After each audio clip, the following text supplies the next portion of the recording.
Hello, I'm Stan Stoniker, and we're in Bermuda at the Global Fund Forum on the Hub Culture Terrace Pavilion.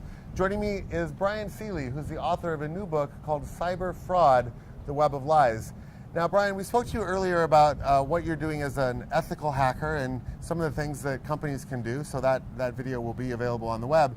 But in that interview, you talked a little bit about your new book, and you said that there's a scam out there, a new scam, that's bigger than a lot of the things that people already know about, but not so very well known. So this is obviously what your book is about, but can you tell us a little, give us a little taster? Sure. The Silk Road is something that a lot of people understand, but that's a back alley place that you had to go seek out.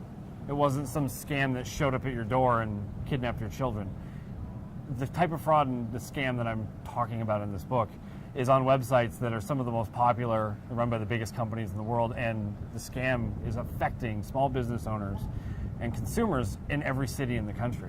And they don't even know they're being scammed. Business owners don't know why they're losing money.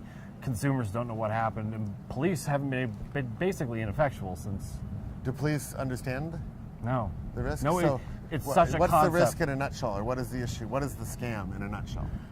People have found a way to manipulate the search results for local businesses on Yelp, Yahoo, Bing, Angie's List, Google Maps, White Pages, Super Pages.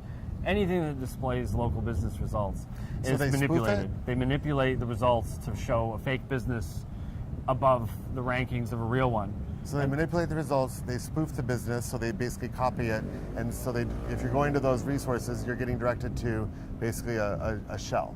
Or you could be calling a guy who sounds like a plumber or sounds like a locksmith, but he's not registered with the state, he's got no business license, and if he screws up or robs you, when you go to find him, he deleted his listing.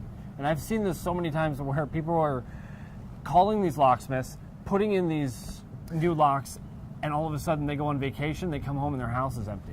Wow. So, verification is something that I know at least Google does. So they try to verify these addresses, and you have to submit a phone number and they call you back or things like that.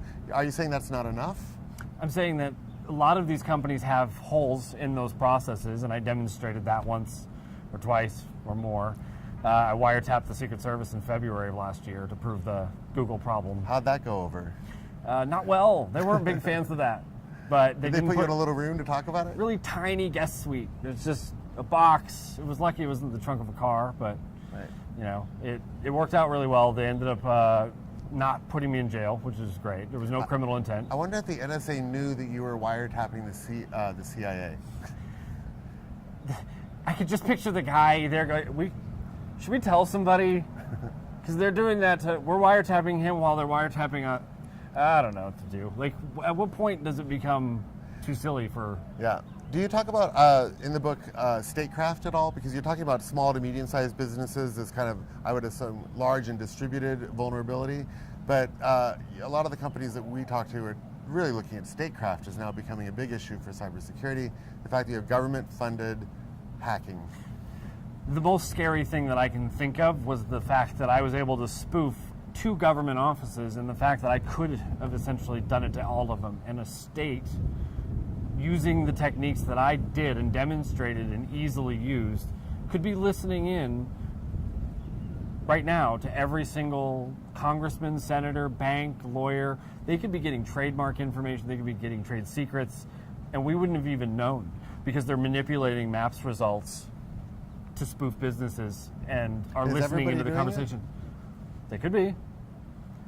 Because up until now, Google hasn't done anything to fix it, and Yelp hasn't done things to fix the problems they have, or Bing hasn't done things. There's all of these companies that have these risks associated with it, and no one thought it was a big deal. All right.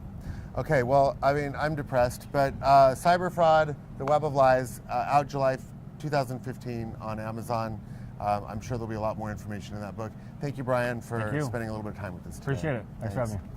I'm Stan Stoniker with Hub Culture, and we're so glad to be in Bermuda. Not so glad to be thinking about all that cyber threat, but you got to face reality. Thanks a lot, Bryan. You're welcome.